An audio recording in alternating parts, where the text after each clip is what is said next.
La ferraille du pistolet s'enfonçait froidement dans ses côtes. Mais Julien Moreau n'a pas scellé. Le sang suintait à travers sa chemise blanche, peignant des fleurs écarlates sur le tissu coûteux, tandis qu'il titubait dans cet entrepôt lugubre, sa vision brouillée aux extrémités. Il avait survécu à bien pire qu'une égratignure de balles et 3 côtes cassées, ça il le savait. Mais jamais sans aide. Jamais, jamais sans un coup de main. Pourtant, cette nuit-là, ici, ligoté à cette foutue chaise, je n'avais personne. Le pistolet de Marco Vega pressait ma tempe, ma nuque me faisait mal, ma tête cognait. Julien, où étais-tu? Il devait venir, il l'avait promis. Mais est-ce qu'on peut faire confiance à un homme comme lui? J'y croyais, il le fallait. Il y a combien de temps déjà? 3 mois? 4? Le temps est devenu une sorte de bouillie depuis qu'il est entré dans ma vie. On pourrait dire que tout a vraiment commencé à 3 heures du matin, dans ce bistrot de Marie, un soir de semaine à Vitry-sur-Seine. Pas l'entrepôt, non, ça c'était bien après, mais le début. J'étais seul pour le service de nuit, comme d'habitude. L'odeur du café, un peu de rance, un peu de sucre. Ma routine. Jusqu'à ce que la porte grince, le carillon annonçant un client improbable à une heure pareille. Je me souviens d'avoir levé les yeux, la cafetière à la main, et d'avoir vu lui, un homme, Julien. Son costume sombre était taché de rouge, un rouge vibrant, effrayant. Le sang, mon cœur est fait un bond, ma cafetière a failli glisser de mes mains. Son visage était fermé, ses yeux sombres balayaient la pièce. Il était impressionnant, même en piteux état. Les quelques clients attablés, 3 piliers de bar qui ne finissaient jamais leur nuit avant l'aube, ont soudainement retrouvé des obligations urgentes. Le cuistot, Antoine, s'est évaporé en arrière-cuisine. Le gérant a trouvé refuge dans la réserve. Typique. Quand on voyait un homme comme ça, on savait. Enfin, on savait ce qu'il fallait faire, disparaître. Mais moi, j'étais là, devant lui. Oh mon Dieu, ai-je soufflé, ma voix tremblant malgré moi. J'ai posé la cafetière. Vous êtes blessé. Il s'est agrippé au comptoir, visiblement en train de lutter pour ne pas s'effondrer. Ça va, a-t-il grogné, un mot trop forcé. J'ai juste besoin d'un téléphone. Vous avez besoin d'un hôpital, ai-je rétorqué, la peur piquant ma gorge, mais la nécessité de l'aider me poussant en avant. Je me suis approché. Le sang coulait de son flanc, maculant le linoléum craqué. La tache grandissait. Pas d'hôpital, a-t-il dit, sa voix dure, sans concession. C'était une voix habituée à donner des ordres qu'on n'osait pas discuter. Il pose trop de questions. J'ai analysé la situation, mon esprit tourbillonnant. Son costume luxueux trempé de sang, sa façon de regarder par-dessus son épaule, la fuite paniquée des autres. Je savais ce que ça voulait dire, ou du moins, je m'en doutais fortement. C'était un homme dangereux, très dangereux. Ma logique me hurlait de m'enfuir, de m'enfermer dans les toilettes et d'appeler la police, de faire tout ce qu'une femme seule devrait faire. Mais quelque chose m'a retenu, ce regard dans ses yeux, quelque chose de désespéré. Au lieu de ça, j'ai attrapé la trousse de premier secours derrière le comptoir. Je me suis agenouillé devant le box où il avait fini par s'affaler. Ça va faire mal, l'ai-je averti, mes doigts déjà à l'œuvre pour ouvrir sa chemise déchirée. Mais si vous ne voulez pas aller à l'hôpital, laissez-moi au moins arrêter l'hémorragie. Alors que je travaillais, j'ai levé les yeux. Nos regards se sont croisés. Un battement de cœur, une éternité. Pourquoi vous m'aidez? Sa voix était rauque. J'ai juste dit, parce que vous saignez sur mon sol et je ne suis pas le genre de personne à laisser quelqu'un en détresse sans aide. Même si ce quelqu'un est Julien Moreau. Oui, je savais qui il était. Enfin, je l'avais compris. Ce nom, on le chuchotait dans les journaux, dans les conversations de quartier. C'était le baron du 95, le caïd de Vitry et au-delà. Pourtant, mes mains ne tremblaient pas alors que je nettoyais sa plaie, ma lèvre inférieure pincée par la concentration. Je ne sais pas ce qui s'est passé en moi. Un déclic. Comme si cette situation absurde était devenue la seule chose qui comptait à cet instant. Je me sentais juste, utile et peut-être un peu intrigué. Vous ne devriez pas travailler seul si tard, a-t-il murmuré. Ce n'est pas sûr. C'était presque protecteur. J'ai ri, un rire doux et un peu amer. C'est vous qui dites ça, l'homme qui saigne dans mon bistrot à 3 heures du matin. Un petit sourire. Il a grimacé quand j'ai pressé la gaze sur ses côtes. Son visage était si près. Je sentais le parfum de vanille de son shampoing, mêlé au café et à quelque chose de doux que je n'arrivais pas à identifier. Ma main a bougé d'elle-même, retenant doucement son poignet. « Merci », a-t-il dit. Il le pensait. Ça s'entendait, ça se voyait dans ses yeux qui étaient soudainement devenus si doux. « De rien », ai-je répondu, et l'air est devenu lourd de quelque chose que nous ne voulions ni l'un ni l'autre nommer. Puis, des claquements de portières à l'extérieur. La réalité. Des hommes armés sont entrés en trombe.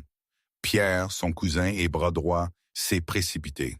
« Boss, on vous a cherché partout. Quand vous n'êtes pas arrivé au point de rendez-vous, on a cru. » Il s'est interrompu en nous voyant. Julien, le torse à moitié nu, et moi, accroupi à ses pieds. Julien s'est relevé lentement, ses yeux fixés sur moi. Je me suis redressé aussi, mon cœur battant la chamade. La peur a finalement parcouru mon visage. Les armes, les hommes. Son monde était là, à ma porte. « Pierre, » a dit Julien, sa voix tranchante. « Réglez les dégâts et laissez un pourboire généreux. Très généreux. Et faites en sorte que cet établissement ait une sécurité appropriée à partir de maintenant. Personne ne travaille seul la nuit. » Mes yeux se sont rétrécis. Je n'ai pas besoin de votre charité, ni de votre protection, Monsieur Moreau. Il s'est approché, un aimant invisible me tirant vers lui. J'ai vu les éclats dorés dans ses yeux couleur miel. Ce n'est pas de la charité, c'est le paiement de services rendus. Et c'est Julien. Personne qui m'a vu saigner ne m'appelle Monsieur Moreau. Mon souffle s'est coupé. J'ai murmuré son nom. Julien. J'avais entendu ce nom 1000 fois, prononcé avec crainte, respect, haine. Mais l'entendre de mes propres lèvres, si doux, un peu hésitant, c'était comme une prière, une promesse, un nouveau départ.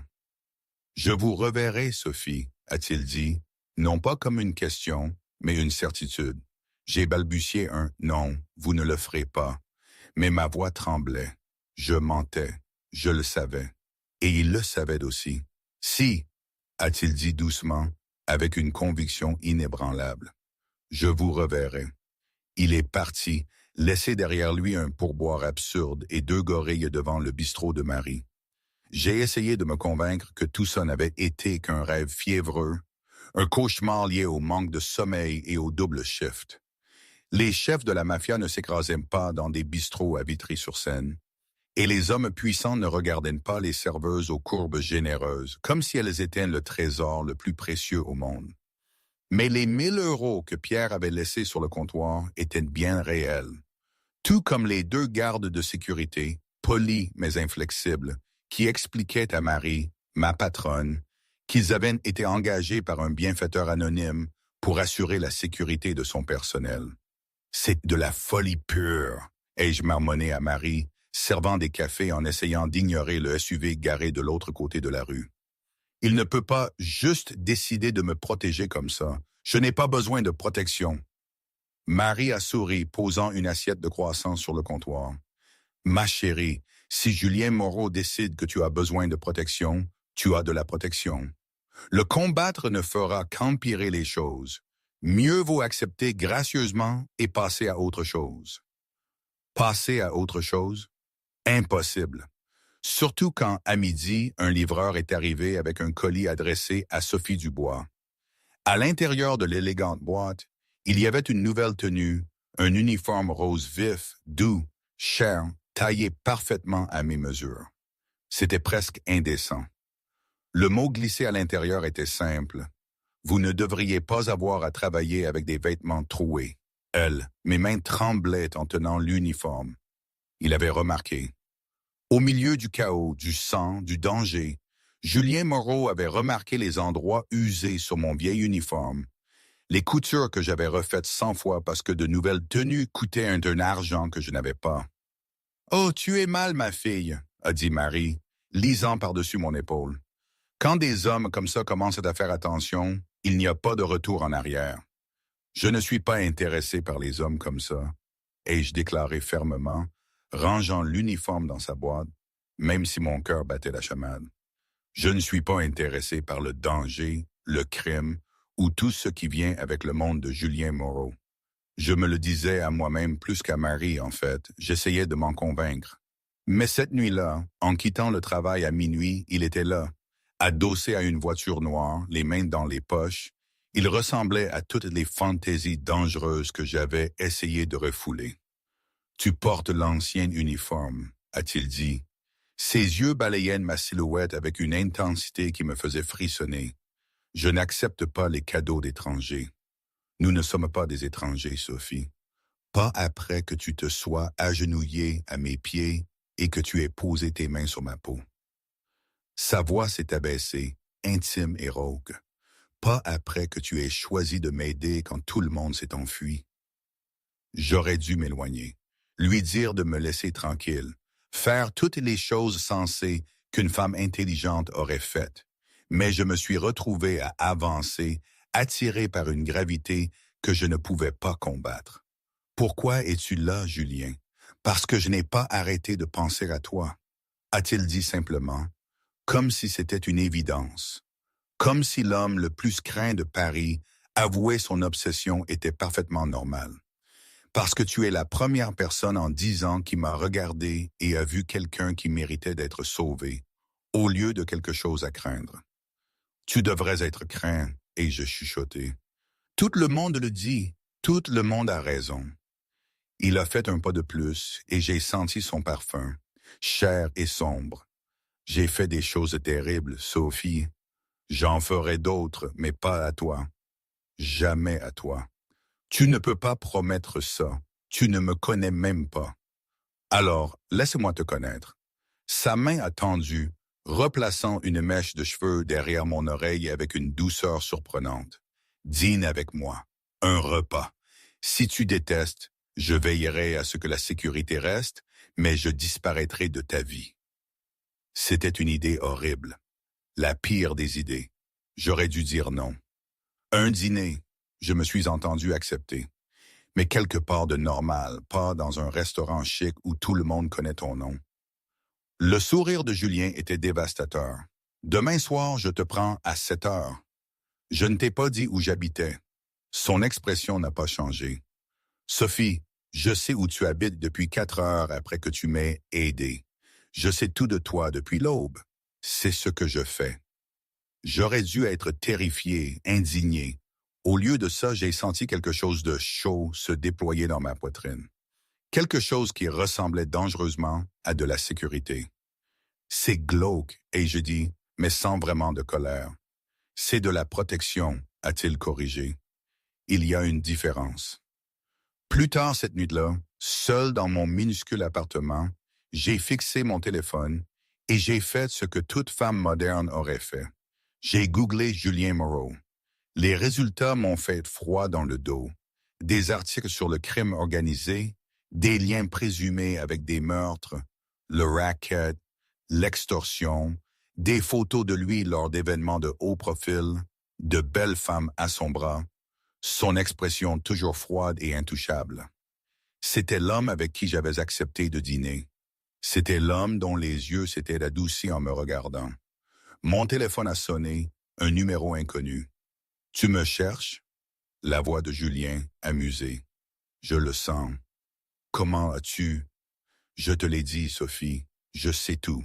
Et je sais que tu as peur de ce que tu lis. » Sa voix s'est adoucie. « Mais je sais aussi que tu n'as pas vraiment peur de moi, ou tu n'aurais pas accepté de dîner. Peut-être que je suis juste stupide, ai-je chuchoté. Non, tu es courageuse.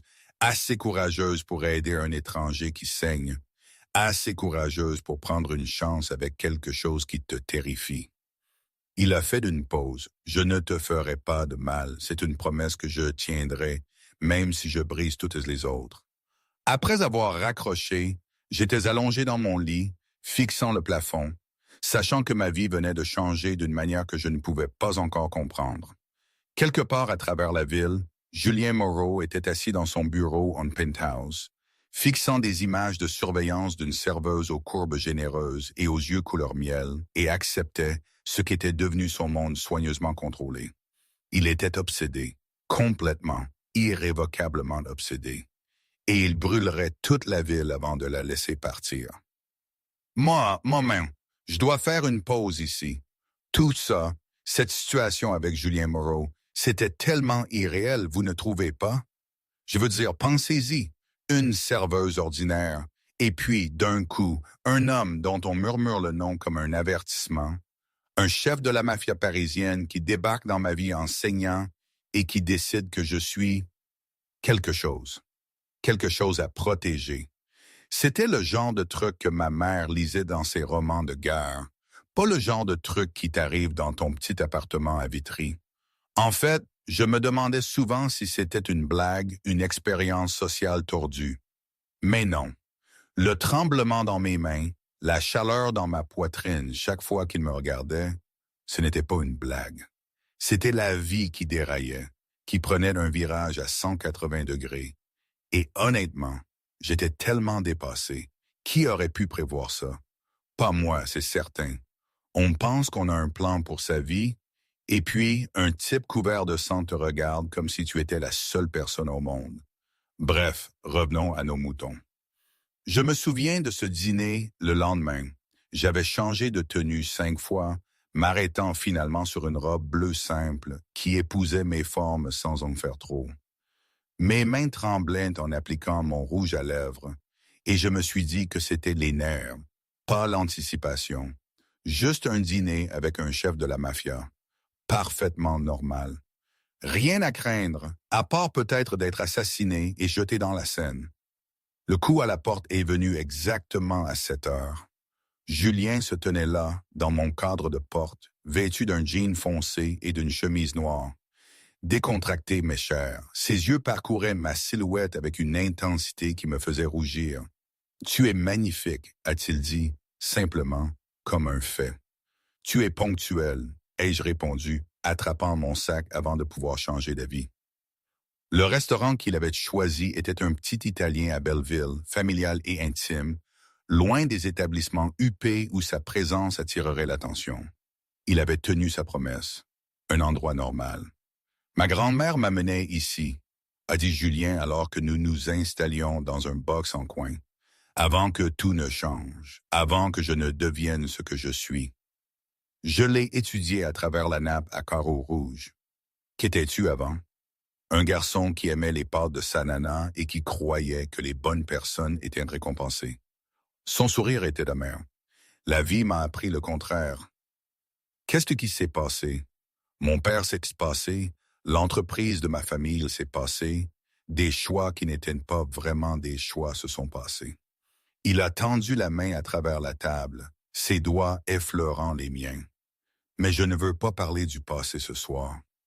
Je veux tout savoir de toi. Alors, je lui ai parlé de ma jeunesse à Lyon, de la mort de ma mère quand j'avais 16 ans, de mes études à l'université communautaire tout en ayant 3 emplois, de mon déménagement à Paris avec des rêves de devenir écrivain, mais d'avoir fini par faire la serveuse à la place, parce que les rêves ne paient pas le loyer. Julien écoutait comme si chaque mot était important, ses yeux ne quittant jamais mon visage, son pouce caressant distraitement des cercles sur mon poignet, où nos mains s'étaient inexplicablement entrelacées sur la table. « Tu écris toujours », a-t-il dit. Ce n'était pas une question. Comment as-tu... Tu as des taches sur la main droite, du stylo, pas du marqueur, et qu'il y a un cale sur ton majeur à force de le tenir trop longtemps. Il a retourné ma main doucement, examinant la preuve. Sur quoi travaillais-tu? Ce n'est rien, juste des histoires stupides. Rien que tu crées ne pourrait être stupide, Sophie. La conviction dans sa voix m'a serré la poitrine. Raconte-moi. Alors je l'ai fait, hésitante au début, puis prenant confiance à mesure qu'il posait des questions qui prouvaient qu'il écoutait vraiment. Au moment où nos plats sont arrivés, je décrivais mon roman en cours, une romance sur l'amour impossible et les secondes chances, et Julien me regardait avec quelque chose qui ressemblait dangereusement à de la dévotion. « Je veux le lire », a-t-il dit. « Quand tu seras prête à le partager, je veux être la première personne à lire tes mots. » Pourquoi? La question est sortie essoufflée. Parce que je veux savoir comment tu vois le monde. Je veux comprendre ce qui te fait croire aux fins heureuses alors que tout dans ta vie t'a appris qu'elles n'existent pas. Il s'est dépenché plus près. Et parce que je suis assez égoïste pour espérer que tu en écriras une pour nous. Il n'y a pas de nous, ai-je chuchoté, mais cela sonnait comme un mensonge même à mes propres oreilles. Pas encore, a-t-il convenu, mais il y en aura un. Nous avons parlé pendant des heures. Le restaurant s'est vidé autour de nous, le propriétaire sachant qu'il ne fallait pas presser Julien Moreau, et je me suis retrouvé à rire plus que je ne l'avais fait depuis des années. Il était drôle quand il se permettait d'être autodérisoire sur son manque de talent culinaire et son goût affreux pour les films. Il m'a parlé de Louis, son neveu, qu'il avait pratiquement élevé après la mort de sa sœur, du poids de la responsabilité et de l'impossibilité d'être à la fois une figure paternelle et un monstre. « Tu n'es pas un monstre, ai-je dit doucement. Tu ne sais pas ce que j'ai fait. Je sais que tu as remarqué les trous dans l'uniforme d'une serveuse. Je sais que tu t'es assuré que je serais en sécurité, même quand je t'ai dit que je n'en avais pas besoin. Je sais que tu es assis ici, dans le restaurant préféré de ta grand-mère, me faisant confiance avec des morceaux de toi-même que tu ne montres à personne d'autre. » J'ai serré sa main. Les monstres ne font pas ça. Julien m'a regardé comme si j'avais accompli un miracle, comme si j'avais dit quelque chose d'impossible et de vrai. « Tu me vois ?» a-t-il soufflé. « Tu me vois vraiment? »« Oui, » ai-je admis. « Et ça me terrifie parce que je suis dangereuse, parce que tu me donnes envie de choses dont je me suis convaincu que je ne pouvais pas les avoir. » Ma voix est tombée à un murmure à peine audible, parce que quand tu me regardes comme ça, j'oublie toutes les raisons pour lesquelles je devrais fuir. « Alors ne fuis pas, » a dit Julien, sa voix rauque de besoin. « Reste. Tente ta chance avec quelque chose d'impossible. Laisse-moi te prouver que toutes les choses dangereuses ne te feront pas de mal. » J'aurais dû dire non. J'aurais dû me protéger. J'aurais dû me souvenir que les hommes comme lui ne finissaient pas avec des femmes comme moi, que les contes de fées étaient de la fiction et que les chefs de la mafia n'avaient pas de fins heureuses. Mais quand il s'est levé et m'a tendu la main, j'ai pris la sienne. Le retour en voiture à mon appartement s'est déroulé dans un silence chargé. La main de Julien reposait de manière possessive sur ma cuisse. Mon cœur battait la chamade, mélange d'anticipation et de peur. Quand nous sommes arrivés devant mon immeuble, j'ai pris une décision qui allait tout changer. « Viens à l'intérieur, » ai-je dit, « s'il te plaît. » Les yeux de Julien se sont assombris. « Sophie, si j'entre, je ne voudrais plus partir. Je ne pourrais pas garder mes mains loin de toi. Alors, à moins que tu ne sois absolument sûr. »« Je suis sûr, » l'ai-je interrompu, ma voix plus ferme que je ne l'étais en réalité. Je n'ai jamais été aussi sûr de quoi que ce soit. Il m'a embrassé, puis s'est pressé contre ma porte d'appartement, ses mains encadrant mon visage comme si j'étais quelque chose de précieux et de fragile. Le baiser a d'abord été doux, exploratoire, cherchant la permission. Mais quand j'ai gémi et que je me suis cambré contre lui, il est devenu affamé et désespéré. Des années de solitude et de désir se déversant entre nous. À l'intérieur de mon appartement, les vêtements ont disparu entre les baisers. Les mains de Julien ont cartographié mes courbes avec révérence, murmurant des mots italiens sur ma peau qui sonnaient comme des prières. Il était doux et exigeant à la fois, prenant son temps pour apprendre ce qui me faisait haleter, ce qui me faisait trembler, ce qui me faisait crier son nom. Quand nous nous sommes finalement unis, j'ai senti quelque chose de fondamental se déplacer en moi. Ce n'était pas seulement physique, c'était de la connexion et de l'appartenance et la terrifiante réalisation que j'étais en train de tomber amoureuse d'un homme qui vivait dans l'ombre. Ensuite, nous étions allongés, enlacés dans mes draps, les doigts de Julien traçant des motifs sur mon épaule nue, ma tête sur sa poitrine, écoutant les battements de son cœur. « Je dois te dire quelque chose », a dit Julien doucement. « Mon monde est dangereux. Les gens avec qui je fais affaire ne comprendront pas ce que tu es pour moi. Ils te verront comme une faiblesse, comme un levier. Si tu es avec moi, vraiment avec moi, ta vie ne sera plus jamais la même. C'est ce que je suis pour toi, ai-je demandé, levant les yeux vers lui. Une faiblesse? Non, ses bras se sont resserrés autour de moi. Tu es tout. Tu es la première chose réelle que j'ai ressentie en 10 ans. La première personne qui me donne envie d'être meilleur que ce que mon père a fait de moi. Il a pressé un baiser sur mon front. Mais cela signifie que je dois te protéger. Cela signifie la sécurité et des règles, et abandonner des morceaux de ta liberté pour rester en sécurité.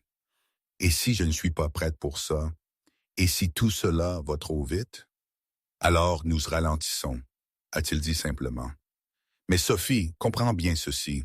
Ce qui s'est passé cette nuit a tout changé pour moi. Je ne m'en irai pas. Je ne disparaîtrai pas. Je suis là, quoi que cela devienne, tant que tu voudras de moi. J'avais envie de le croire. Je voulais faire confiance à cette chose impossible qui grandissait entre nous et qui pouvait survivre dans le monde réel. Mais la peur murmurait des doutes, me rappelait que les hommes disaient des choses dans l'obscurité qu'ils ne pensaient pas à la lumière du jour. Comme s'il lisait mes pensées, Julien a incliné mon menton vers le haut, ses yeux féroces. Je sais que tu as peur. Je sais que tu penses que je me réveillerai demain et que je le regretterai, que je te regretterai. Mais je ne le ferai pas. Tu es à moi maintenant, Sophie, et je protège ce qui est à moi. Je me suis endormi dans ses bras, me sentant plus en sécurité que je ne l'avais été depuis des années. Mais quand l'aube a rampé à travers mes fenêtres, quand le téléphone de Julien a vibré avec des messages urgents de son monde, la réalité s'est imposée. Au moment où je me suis réveillé, Julien était parti. La seule preuve qu'il avait été là était une note sur mon oreiller, écrite d'une écriture masculine forte. Affaires urgences. Pierre est dehors. Ne discute pas avec la sécurité. Je t'appelle ce soir. Tu es à moi, Bella. Rien ne change ça. Elle. J'ai fixé la note, la poitrine serrée par des émotions que je ne pouvais pas nommer. Il était parti exactement comme je l'avais craint le matin d'après, et il avait disparu dans son monde dangereux, me laissant avec des gardes et des promesses qui pourraient ne rien signifier. Je me suis dit que c'était mieux ainsi. Une nuit parfaite suffisait. Je pouvais retourner à ma vie normale, à ma vie en sécurité, et faire semblant que Julien Moreau n'avait été qu'un beau rêve. Mais ce soir-là, quand mon service a pris fin et que je l'ai trouvé dehors devant le bistrot de Marie, adossé à sa voiture de ville, des fleurs à la main et l'excuse dans les yeux, j'ai tenté mes murs soigneusement construits se fissurer. « Je suis désolé », a dit Julien, s'avançant vers moi. « J'ai dû gérer une situation ce matin et je n'ai pas pu te réveiller. Mais j'ai pensé à toi chaque seconde depuis que je suis parti. Tu ne me dois pas d'explication, ai-je dit, essayant d'avoir l'air décontracté même si mon cœur battait la chamade. C'était une nuit. Nous n'avons pas à en faire plus que ce que c'était. » Ses yeux ont brillé dangereusement. « Une nuit, Sophie? La nuit dernière était tout. Et si tu penses que je vais te laisser la rejeter comme si elle n'avait rien signifié, tu te trompes. Qu'est-ce que tu veux de moi, Julien? » Julien. « Tout, a-t-il dit simplement. Je veux que tu sois officiellement à moi, publiquement. Je veux que tout le monde sache que tu es sous ma protection. Que te faire du mal signifie la guerre avec ma famille. C'est insensé, nous nous connaissons à peine. Je sais que tu prends ton café avec trop de crème. Je sais que tu te mords la lèvre inférieure quand tu es nerveuse. Je sais que tu as une cicatrice sur ton épaule gauche due à un accident de voiture quand tu avais 12 ans. Je sais que tu rêves de publier un livre et de vivre dans un appartement avec une banquette près de la fenêtre où tu peux écrire. Il s'est approché. Je connais le son que tu fais quand j'embrasse ton cou et exactement comment te faire perdre le contrôle dans mes bras. Dis-moi encore que je ne te connais pas. Mon souffle s'est coupé. Tout cela va trop vite. Alors nous allons ralentir, mais je ne m'en irai pas. Pas maintenant, jamais. Sa main a encadré ma joue. Donne-moi une chance de prouver que c'est réel. C'est tout ce que je demande. J'aurais dû dire non. J'aurais dû protéger mon cœur. Mais en regardant les yeux de Julien, en voyant la vulnérabilité sous le danger, je me suis retrouvé à hocher la tête. D'accord, ai-je chuchoté. Nous allons essayer. Son sourire était brillant et soulagé. Merci. Il a pressé les fleurs dans mes mains. Maintenant, viens. Je t'emmène encore dîner. Et cette fois, je ne partirai pas avant le matin. Pendant les 2 semaines suivantes, j'ai appris ce que cela signifiait de sortir avec Julien Moreau. Il envoyait des fleurs au bistrot tous les jours, des arrangements extravagants qui faisaient se moquer Marie sans merci. Elle voyait bien que quelque chose se passait. On dirait que tu es tombée dans la marmite, ma fille, me disait-elle un jour, en désignant un bouquet de roses rouges. J'ai jamais vu Julien envoyer des fleurs à quelqu'un. Ça doit être sérieux.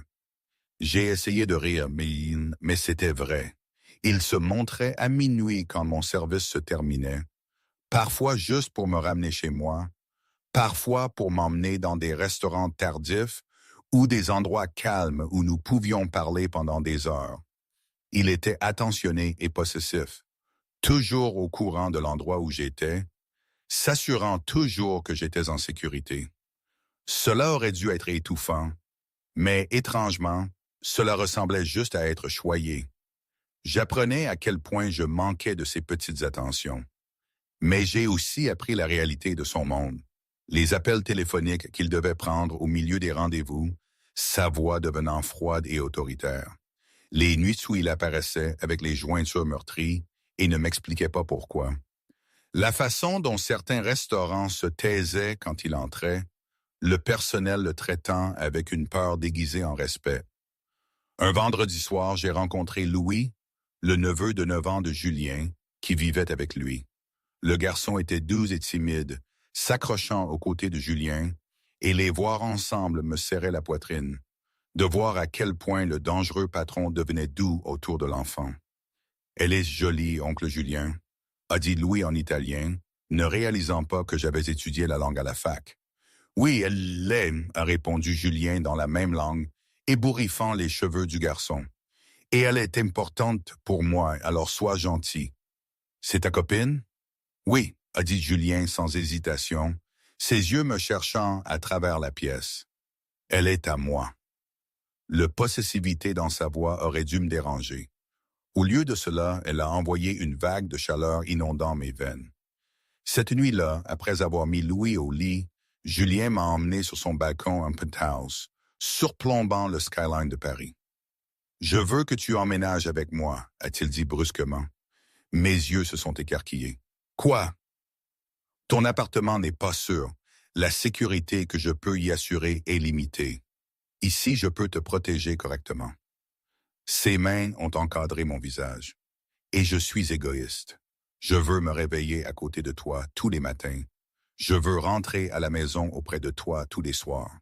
Je te veux dans mon espace, dans ma vie, de toutes les manières qui comptent. Julien, c'est fou.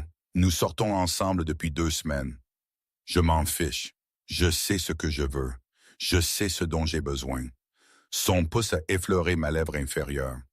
Mais j'attendrai si tu as besoin de temps. Sache juste que ma patience n'est pas illimitée quand il s'agit de toi. Avant que je puisse répondre, son téléphone a vibré.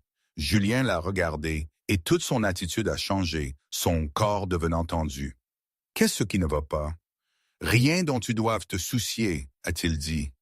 Mais sa voix était devenue froide. « Pierre te ramènera.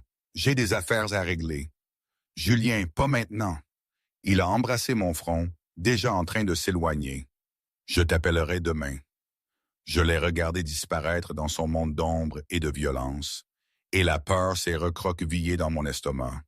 C'était ça, mon futur si je restais avec lui. Toujours à me demander s'il reviendrait à la maison. Toujours au second plan par rapport à ses dangereuses affaires.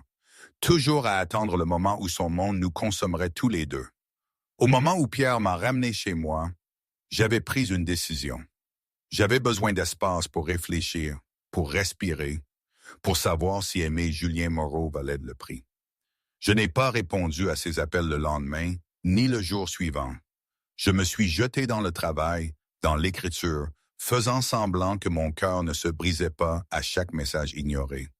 Mais le troisième jour, Julien s'est présenté au bistrot de Marie pendant l'heure de pointe du déjeuner, son expression orageuse.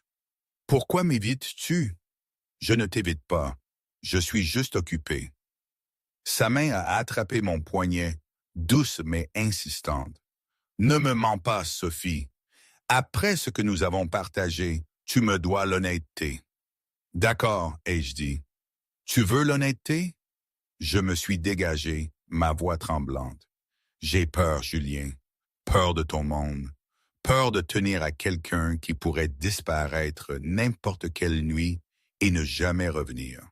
Peur que je tombe amoureuse de toi et que ça va me détruire. » Le bistrot s'était tu. Tout le monde nous regardait. Julien n'a pas semblé le remarquer, ni s'en soucier. « Tu tombes amoureuse de moi », a-t-il répété, sa voix rauque d'émotion. « C'est ce que tu as retenu de tout ça. C'est tout ce qui compte. » Il s'est rapproché, me coinçant contre le comptoir. « Parce que je suis déjà amoureux de toi, Sophie. Complètement. Irrévocablement. Je suis amoureux de toi depuis que tu t'es agenouillé à mes pieds et que tu as choisi de me sauver quand tout le monde s'est enfui. » Mon souffle s'est coupé. « Julien, je sais que mon monde est dangereux. Je sais que je te demande de faire un acte de foi, mais je ne disparaîtrai pas. Je ne laisserai rien t'arriver. Et je ne te perdrai certainement pas parce que tu as trop peur de faire confiance à ce que nous avons. Comment peux-tu être si sûr? Parce que j'ai passé toute ma vie à rendre l'impossible possible. Et toi, Bella, t'es Thomas. Tu es la chose impossible la plus importante que j'ai jamais désirée. » Il a encadré mon visage. « Alors oui, elle a... Aie peur, mais aie peur avec moi, pas loin de moi. » J'ai senti des larmes couler sur mes joues, et Julien les a essuyées avec ses pouces. Autour de nous, le bistrot était toujours silencieux. Tout le monde regardait le chef de la mafia déclarer son amour en plein déjeuner. « D'accord, ai-je chuchoté. « D'accord, j'essaierai. C'est tout ce que je demande. » Il m'a embrassé ensuite, profondément et possessivement, me revendiquant devant tout le monde.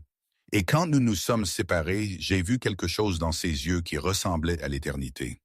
Mais l'éternité, j'allais vite l'apprendre, avait un prix. Le mois suivant s'est déroulé dans un tourbillon de moments volés et d'intimité grandissante.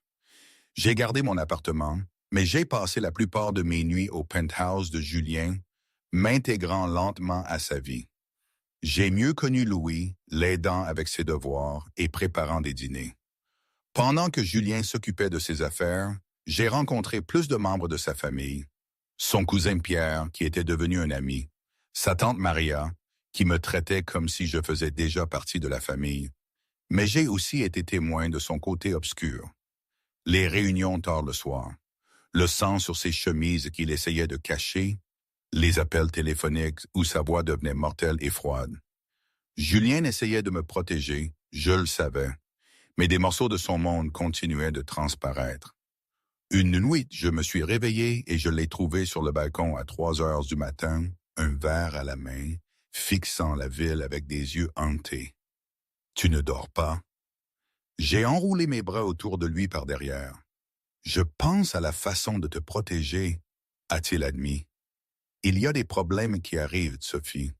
Une famille rivale qui bouge ses pions. Ils te connaissent maintenant. Savent que tu comptes pour moi. Qu'est-ce que ça veut dire? Ça veut dire qu'ils t'utiliseront pour m'atteindre s'ils le peuvent. » Il s'est retourné dans mes bras, son expression féroce. Je ne laisserai pas ça arriver. J'ai augmenté la sécurité. Les hommes de pierre te surveillent à tout moment, mais je dois te demander d'être prudente. Ne va nulle part seule. Ne dévie pas de ta routine sans me le dire. Julien, je ne peux pas vivre dans une quarantaine. Tu vivras comme cela te garde en sécurité. Sa voix était dure, impérieuse. Ce n'est pas négociable. Nous nous sommes disputés alors. Notre première vraie dispute, je l'ai accusé d'être contrôlant. Julien m'a accusé de ne pas prendre le danger au sérieux. Cela s'est terminé avec moi dormant dans la chambre d'amis et lui détruisant une bouteille de whisky dans son bureau. Le lendemain matin, Julien s'est excusé avec le petit déjeuner au lit et des promesses d'être moins autoritaire. Mais j'ai vu la peur sous ses mots. Il était terrifié de me perdre. Cet après-midi-là, au bistrot de Marie, un homme que je n'avais jamais vu auparavant s'est glissé dans un box de ma section. Il était beau d'une manière froide, un costume coûteux et des yeux calculateurs. « Vous êtes Sophie Dubois », a-t-il dit. Ce n'était pas une question. La petite amie de Julien Moreau. Des sonnettes d'alarme ont retenti dans ma tête. « Je peux vous apporter quelque chose à boire? »« Je suis Marco Vega. Peut-être que Julien m'a mentionné. » Son sourire était acéré. « Je dirige l'organisation qui a eu quelques désaccords avec votre petite amie. » Ma main s'est resserrée sur mon bloc-notes de commande. Je n'ai rien à voir avec les affaires de Julien. Mais vous avez tout à voir avec Julien, ce qui vous rend très intéressante pour moi. Il s'est adossé. Voilà le problème, mademoiselle Dubois. Votre petite amie a quelque chose qui m'appartient. De l'argent qui a disparu d'une cargaison. Je le veux. Alors réglez ça avec lui. Oh, je le ferai.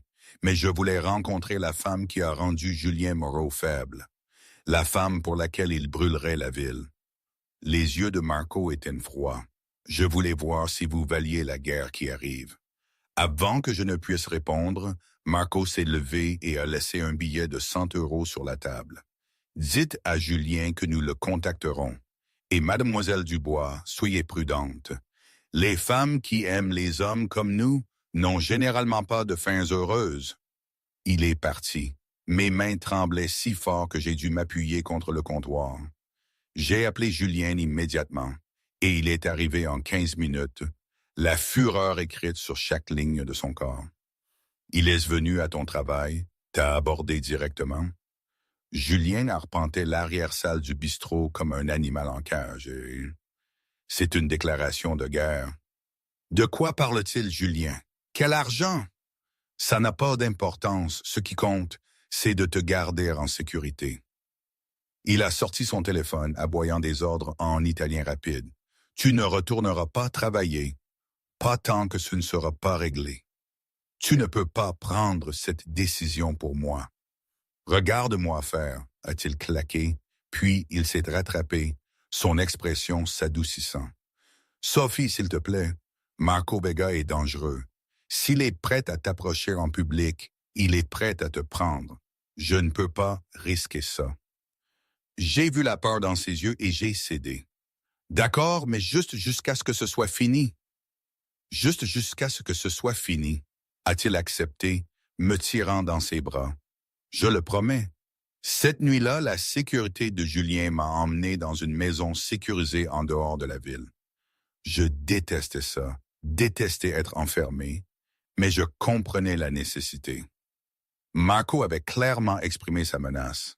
Pendant 3 jours, je suis resté dans cette prison luxueuse tandis que Julien s'occupait d'affaires dont je n'étais pas autorisé à connaître les détails.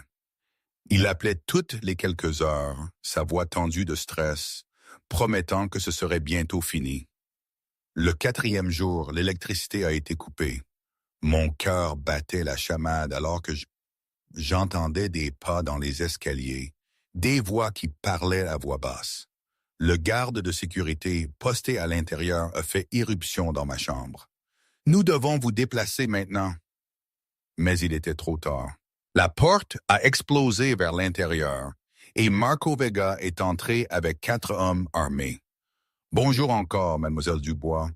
Il est temps que nous ayons une plus longue conversation. » J'ai essayé de courir, mais ils étaient plus rapides. Quelque chose m'a piqué le cou et l'obscurité m'a complètement enveloppé. Je me suis réveillé dans cet entrepôt, les mains attachées par des colliers de serrage à une chaise, la tête martelante. Marco Vega était assis en face de moi, l'air parfaitement calme. Désolé pour l'entrée dramatique, a-t-il dit, mais Julien ignorait mes appels. J'ai pensé qu'une approche plus directe pourrait attirer son attention. Il va vous tuer pour ça, ai-je dit, ma voix plus ferme que je ne me sentais. Probablement, mais pas avant que je ne récupère mon argent.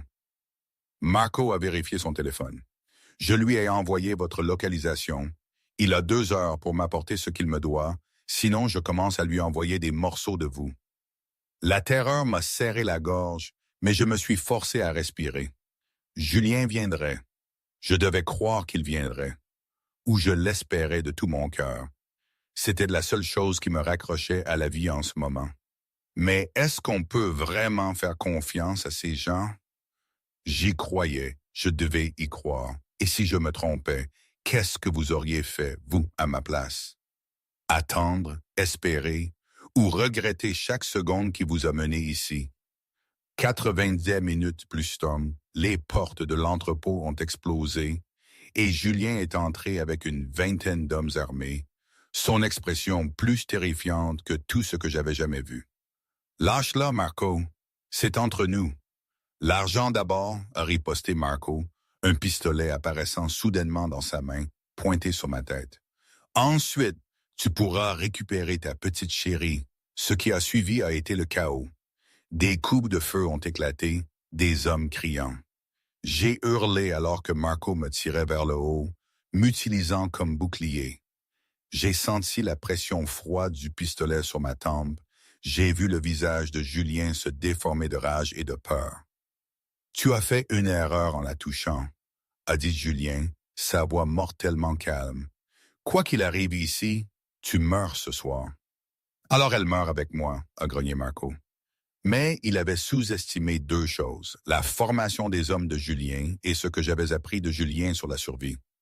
La self-défense qu'il m'avait enseignée en jouant, entre 2 baisers. La façon de déplacer mon poids et de me laisser tomber brusquement, me rendant un poids de mort. J'ai fait exactement cela. Le coup de feu était parti, la balle me manquant de quelques centimètres. Avant que Marco ne puisse ajuster sa visée, 3 des hommes de Julien ont ouvert le feu. Marco Vega est mort avant que son corps ne touche le sol. Julien était à mes côtés instantanément, coupant mes liens, ses mains courant sur mon corps, vérifiant les blessures. « Tu es blessé? Il t'a touché? Sophie, parle-moi. »« Ça va, » ai-je haleté. « Ça va. » Il m'a serré dans ses bras, me tenant si fort que j'avais à peine à respirer, et je l'ai senti trembler. J'ai cru que je t'avais perdu. Quand j'ai reçu cette photo de toi ligotée, Sa voix s'est brisée. Je ne peux pas te perdre, Sophie. Tu es tout. Je sais, ai-je murmuré. Je sais. Nous nous sommes tenus l'un l'autre dans cet entrepôt pendant que ces hommes nettoyaient le désordre. Et j'ai accepté ce que j'avais nié. J'aimais cet homme complètement, terrifiante, et son monde serait toujours dangereux. Mais l'aimer valait le risque. C'était juste un fait. 1 semaine plus tard, après que la police ait été payée et que les corps aient disparu, Julien m'a ramené à l'endroit où nous nous étions rencontrés pour la première fois. Le bistrot de Marie, à 3 heures du matin, l'endroit où tout avait commencé. « Je veux te montrer quelque chose, » a-t-il dit, me menant au box où je m'étais agenouillé entre ses pieds toutes ces semaines auparavant. Là, sculpté sous la table, il y avait une inscription. G.I.M. plus S.D. La nuit où tout a changé. « Tu as fait ça? » ai-je demandé, des larmes me piquant les yeux. Après mon départ ce matin-là, avant que je ne connaisse ton nom de famille, avant que je ne sache rien d'autre que le fait que tu m'avais sauvé de plus d'une façon, il s'est agenouillé, exactement comme je l'avais fait cette nuit-là, et a sorti une bague. « Sophie Dubois, veux-tu m'épouser? Veux-tu prendre mon monde, mon danger, mon amour?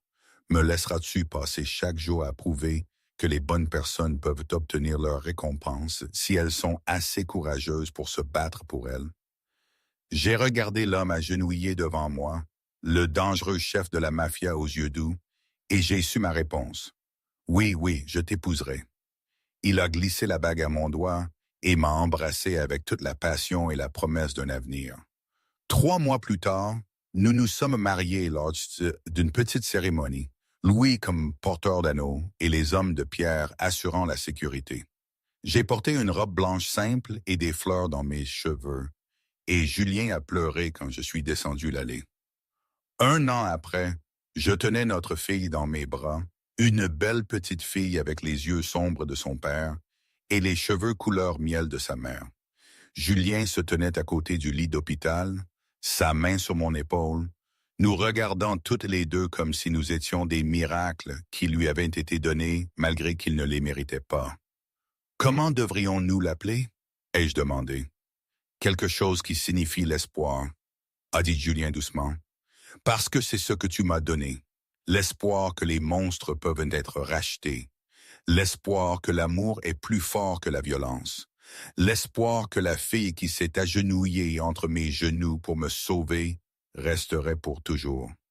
Et si on l'appelait Elena, ai-je suggéré. Ça veut dire lumière. Parfait. Il a embrassé mon front. Puis le bébé, mes 2 lumières, mon tout. Et aujourd'hui, vraiment, je ne sais pas. On dit que le temps arrange les choses, mais avec nous, c'est différent. Elena a 6 ans maintenant, Louis est un ado. Ma vie est pleine de moments de bonheur simple, de rire, d'histoires que j'écris. Oui, j'ai publié mon roman, avec des noms changés, évidemment. Mais l'ombre de son monde, elle est toujours là, flottante. Les gardes sont toujours là. Les coupes de fil la nuit ne cessent pas. Est-ce que c'était le bon choix? Parfois, je le pense avec chaque fibre de mon être. D'autres fois, la peur me prend à la gorge, une peur sourde et persistante. C'est ça l'amour dans notre histoire. Pas un conte de fées sans nuages.